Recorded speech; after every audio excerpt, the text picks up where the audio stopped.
Ayan mga kasisilab, nagkagot ko og kaguran.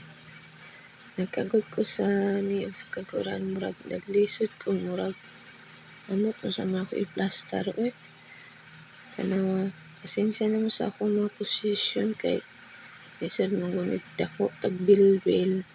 Wa tay posisyon na sakto. Ayan mga kasisilab, magagata kasi ako ng langka para bukas. Kasi yan ang aking putay bukas. So ayan, mga kasisilab, wala namang masama dyan sa ginawa ko. Talagang masama lang nasa isip ko. Ayan, tingnan nyo, nahirapan ako dyan. Oo, nakakaswak-swak naman ng aking katawan talaga naman.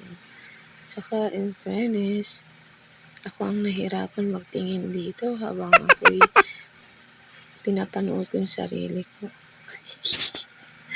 Wala tayong magagawa. Yan yung totoo. Yung katotohanan na nako, ang ating katawan ay malusog-lusog na pala talaga. No?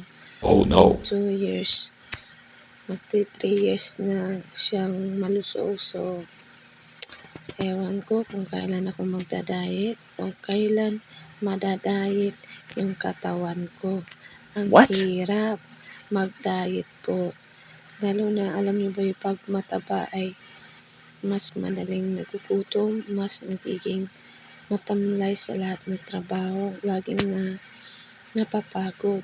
Kaya maraming changes talaga nangyari sa pangangatawan ko dahil nako, basta ayaw ko yung parang naging tatamlay yung mga lahat ng kilos ko. Yun lang. Thank you for watching.